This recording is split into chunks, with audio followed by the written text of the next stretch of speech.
The war in eastern Ukraine had raged since 2014, a brutal conflict fueled by separatist movements and Moscow's desire to keep Kiev under its influence.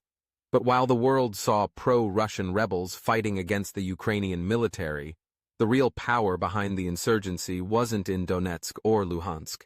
It was in Moscow's GRU headquarters. The separatists weren't just fighting with Russian-made weapons. They were being commanded, supplied, and strategically guided by GRU officers embedded deep within the conflict.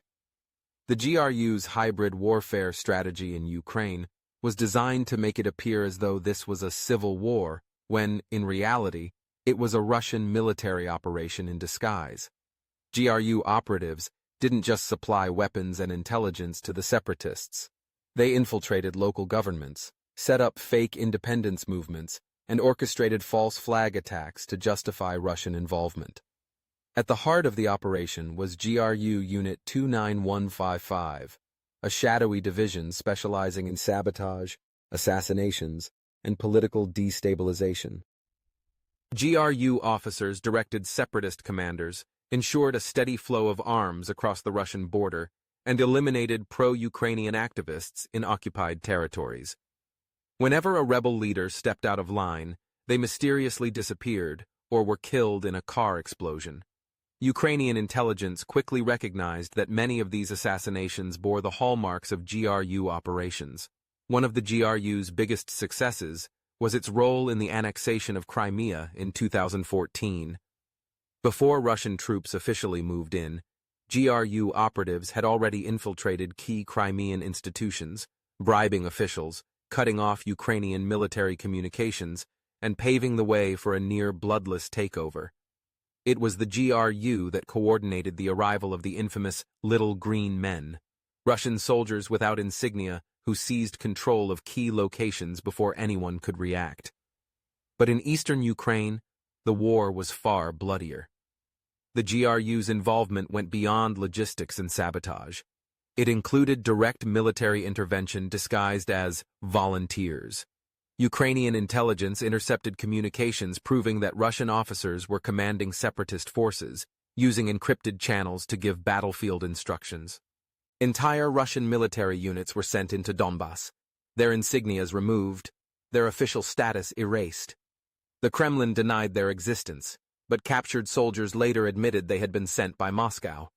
The GRU was also responsible for one of the most infamous moments of the war, the downing of Malaysia Airlines flight MH17 in 2014. The Buk missile system that shot down the civilian jet was transported into Ukraine by a GRU-controlled unit of the Russian 53rd Anti-Aircraft Brigade. Investigations proved that the missile launcher was sent from Russia and smuggled back across the border immediately after the attack, but Moscow refused to acknowledge its involvement. The GRU had turned Ukraine into a battleground, and innocent civilians were collateral damage. As the war dragged on, the GRU refined its methods. Cyber warfare became a key tool, with Russian hackers launching constant attacks on Ukrainian government networks, power grids, and military communications. Propaganda campaigns flooded social media, portraying Ukraine as a failed state, NATO as an aggressor, and the West as corrupt. Russian-backed media fabricated stories of genocide against Russian speakers to justify the continued occupation of Donbass. Despite years of fighting, Ukraine refused to collapse, and Western nations increased sanctions against Russia. But the GRU was playing the long game. They weren't just interested in a military victory. They wanted to grind Ukraine down politically, economically, and socially. When Russia launched its full-scale invasion in 2022, the GRU was already deeply embedded within Ukraine. Sleeper agents had infiltrated Ukrainian cities, ready to carry out sabotage missions. Pro-Russian politicians and business leaders had been cultivated for years, prepared to take power once Moscow seized control. The war was not just being fought on the battlefield, it was being fought in government offices, online, and in the very fabric of Ukrainian society.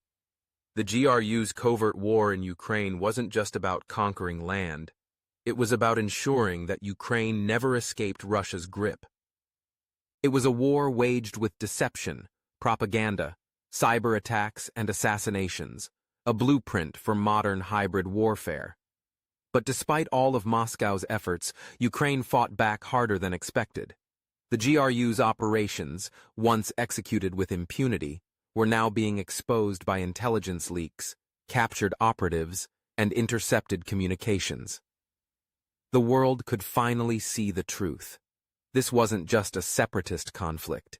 It was a full-scale GRU military operation, hidden behind a curtain of lies and deception.